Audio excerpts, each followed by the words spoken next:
और इस वक्त हम मूसेवाला की बात करते हैं। मूसेवाला हत्याकांड की साजिश के पीछे कितने और किरदार बाकी है, इस रहस्य से पर्दा उठना अभी भी बाकी है। लेकिन इस बीच मूसेवाला के पिता को भी धमकी मिलने की खबर मिल रही है।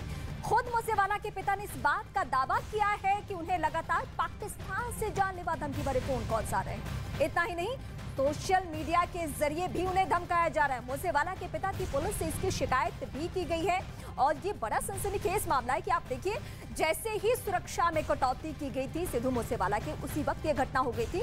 और अगर इस मामले को, यानी सिद्धू मूसेवाला के पिता को अगर धमकी भरे कॉल्स आ रहे हैं और इसे भी संजीदगी से नहीं लिया गया तो आने वाले वक्त में मुसीबतें बढ़ सकती है। इसलिए एहतियातन हम सबकी भी यही गुजारिश है कि अगर ये फोन कॉल्स आ रहे हैं तो जो टीमें जांच प्रक्रिया को आगे बढ़ा रही है वो इसको भी अपने संज्ञान के दायरे में ले, अपने जांच के दायरे में ले।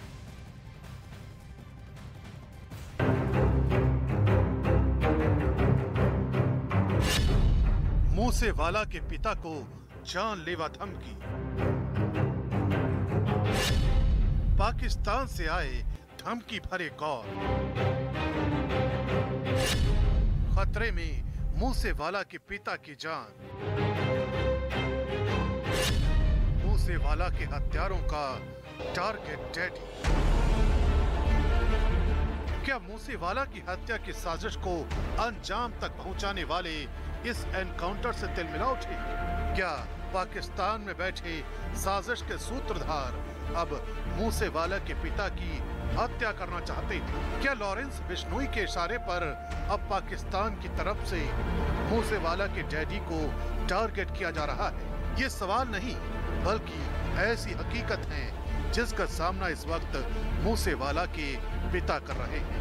अपने बेटे की हत्या के बाद से इंसाफ की आस लगाए पिता ने भी खुद को धमकी मिलने का दावा किया है। चौंकाने वाली बात ये कि उन्हें जो धमकियां दी जा रही हैं, उसके तार पाकिस्तान से जुड़ते दिखाई दे रहे हैं। लेकिन मूसेवाला के पिता ने भी साफ कर दिया है कि इंसाफ की इस लंबी लड़ाई को अंजाम तक पहुंचाने के लिए वो किसी से डर के बैठने वाले नहीं है। लड़ाई बहुत लंबी है। मूसेवाला के पिता का दावा है कि उन्हें पाकिस्तान के नंबरों से लगातार धमकी भरे फोन आ रहे हैं। इतना ही नहीं, सोशल मीडिया के जरिए भी उन्हें धमकी दी जा रही है। दावा है कि मूसेवाला के पिता को धमकाने वाले इंस्टाग्राम का सहारा ले रहे हैं। सिद्धू मूसेवाला के पिता ने बताया कि हाल ही में आरोपियों ने इंस्टाग्राम पर धमकी भरी एक पोस्ट भी की, जिसके जरिए सिद्धू मूसेवाला के पिता को धमकी दी गई कि वो अपनी जान से हाथ धो बैठने के लिए तैयार रहें। इस पोस्ट के बाद आरोपियों की सिद्धू मूसेवाला के एक दोस्त से इंस्टाग्राम पर बातचीत भी हुई, जिसकी कुछ तस्वीरें भी सामने आई। चैट के इन्हीं स्क्रीनशॉट से पता चलता है कि आरोपी सिद्धू मूसेवाला के पिता के जान के दुश्मन बने हुए हैं। बातचीत के दौरान भी उन्होंने धमकी दी कि अगला नंबर सिद्धू मूसेवाला के पिता का होने वाला है। सिद्धू मूसेवाला के पिता का कहना है कि धमकी भरे मैसेज और फोन कॉल्स उन्हें विदेश से आ रहे हैं। सवाल उठ रहा है कि क्या मूसेवाला हत्याकांड को अंजाम तक पहुंचाने वाले सरहद पार भी बैठे हैं, क्योंकि वारदात के जिन दो आरोपियों का एनकाउंटर किया गया है वो आरोपी भी पाकिस्तान ही भागने की फिराक में थे। इतना ही नहीं, दावा तो ये भी किया जा रहा है कि कनाडा में छिपे आरोपी गोल्डी बराड़ की सलाह के बाद ही जगरूप रूपा और मनप्रीत मन्नू पाकिस्तान जाने की तैयारी कर रहे थे। यही वजह है कि अब जबकि मूसेवाला के पिता ने भी पाकिस्तान से धमकी मिलने का दावा किया है, तो इस केस की कड़ियां और उलझ गई हैं, जिन्हें सुलझाना पुलिस के लिए किसी नई चुनौती से कम नहीं है। और सीधे इस वक्त हम आपको लिए चलते अपने सहयोगी आनंद के पास। आनंद, इस वक्त उस जगह मौजूद है जहां सिद्धू मूसेवाला के आरोपियों के साथ पुलिस की मुठभेड़ जिसमें वो मारे गए हैं। लेकिन इस बीच आनंद, एक और डेवलपमेंट है कि उनके पिता भी गुजारिश कर रहे हैं कि उन्हें भी धमकी भरे कॉल्स आ रहे हैं, वो भी पाकिस्तान से।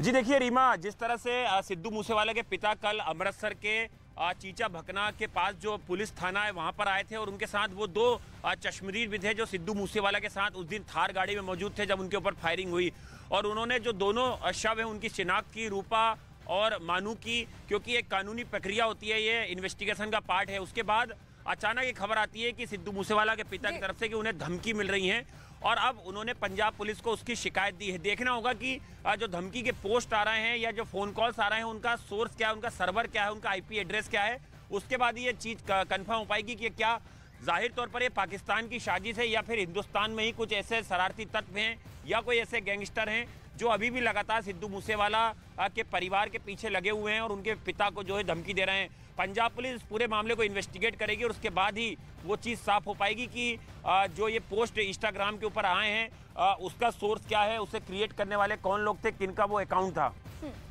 आनंद, मैं एक बार फिर से आपका रुख करती हूं क्योंकि बहुत सारे ऐसे पहलू हैं जिसके बारे में जानना भी बहुत जरूरी है। मूसेवाला हत्याकांड के 2 आरोपियों के एनकाउंटर के बाद अब पुलिस एक और नए एंगल पर अपनी जांच आगे बढ़ा रही है। सूत्रों के हवाले से खबर तो ये भी है और ये पता चला है कि इस एनकाउंटर में जिन 2 शूटर्स को ठिकाने लगाया गया वो पाकिस्तान में बैठे आतंकी रिंदा तक पहुंचना चाहते थे। यानी अगर ये साजिश कामयाब हो जाती तो इन दोनों तक पहुंचना पुलिस के लिए नामुमकिन हो सकता था।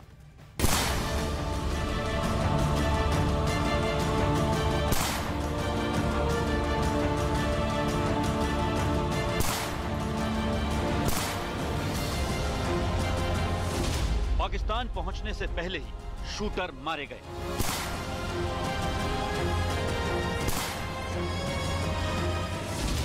आतंकी रिंदा तक पहुंचने से पहले ही एनकाउंटर।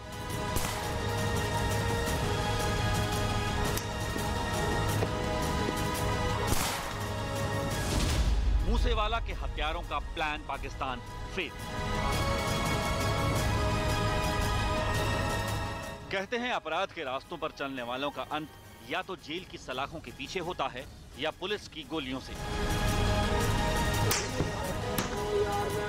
मूसेवाला हत्याकांड के इन 2 आरोपियों जगरूप रूपा और मनप्रीत मन्नू के साथ भी कुछ ऐसा ही हुआ। 29 मई को मूसेवाला की हत्या करने के बाद से ये दोनों शूटर इस फिराक में थे कि किसी भी तरह देश की सरहद को पार कर पाकिस्तान पहुंच जाएं।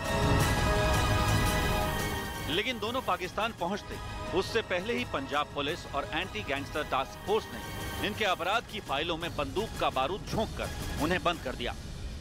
इस वक्त हम महज 7 किलोमीटर दूर पाकिस्तान से हैं, भारत में अटारी बॉर्डर पर चीका भकना खुर्द गांव में, और मेरे सहयोगी चमन आपको दिखाएंगे यहाँ से महज 250-300 मीटर दूरी पर जहां पर पुलिस की गाड़ियां खड़ी हैं, फॉरेंसिक टीम आई हुई है और जो एक आप देख रहे हैं एक जो हवेली या घर बना दिख रहा है जिसमें चबूतरा दिख रहा है, ठीक वही वो क्राइम स्पॉट है, इनकाउंटर स्पॉट है जहां पर दोनों जो खूंखार गैंगस्टर थे जगरूप रूपा और मनप्रीत मानू ये शेल्टर लिए हुए थे।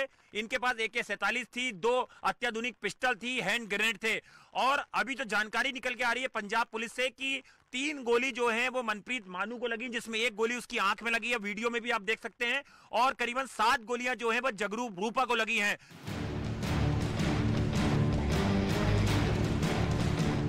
सरहद को पार कर पाकिस्तान पहुंचने की इनकी कैसी प्लानिंग थी इसका अंदाजा ऐसे ही लगाया जा सकता है कि दोनों ने बाकायदा पानी से भरे खेतों के बीच एक ऐसे मकान को रहने के लिए चुना था जो कई साल से खाली पड़ा था।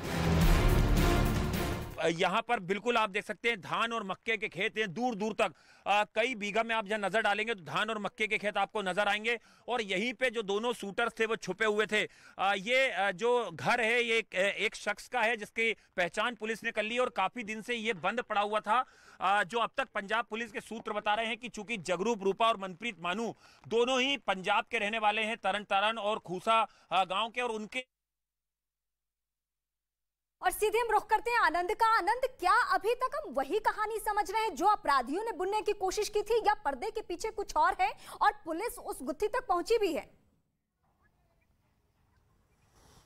जी देखिए रीमा, पुलिस का लगातार इनकाउंटर के दिन ये कोशिश कर रही थी और कल हमने जो MS भुल्लर है उनका इंटरव्यू करा, उन्होंने कहा कि जो विक्रम बराड़ थे जो काफी तेज तर्रार ऑफिसर है, पंजाब पुलिस के इनकाउंटर स्पेशलिस्ट हैं, उन्होंने कई दफा जो है वो शूटर से बात करने की कोशिश की कि वो आत्मसमर्पण कर दें, लेकिन जब पहली टुकड़ी जो है पंजाब पुलिस की जिसमें विक्रम बराड़ थे, प्रीतपाल थे CIA के, इसके अलावा एक अभिमन्यु और एक और अधिकारी थे, वो अपने 30 से 35 लोगों को लेके जब इसी मौका वारदात पर जहां पर हम खड़े हुए हैं, चीचा भकना खुर्द जो गांव है अटारी बॉर्डर के पास, यहां पर जैसी 30 से 35 लोग 11 बजे के आसपास पहुंचते हैं, जो पंजाब पुलिस ने ऑफिशियली जानकारी दी है, तो अचानक से जो मनप्रीत मानू है, वो आप जो चबूतरा देख रहे हैं वहां से फायरिंग करना शुरू कर देता है। एमएस भुल्लर ने एक और महत्वपूर्ण जानकारी रीमा बताई न्यूज 18 को कि जो मनप्रीत मानू था वो काफी ज्यादा ड्रेसपेड था, और जब जगरूप रूपा का कत्ल कर दिया गया, मतलब उसका इनकाउंटर में ढेर कर दिया गया, तो उसके हथियार लेके भी लगातार पुलिस के ऊपर फायरिंग कर रहा था। ठीक है आनंद, शुरुआती वक्त से अभी तक आप इस खबर को लीड कर रहे हैं, हम आगे भी आपसे समझेंगे कि और क्या कुछ हो सकता है, लेकिन इस बीच और भी खबरें हम अपने दर्शकों को बताएंगे, और कैसे ये दोनों मारे गए उसके बारे में भी इस वक्त हम आपको अपडेट कर रहे हैं।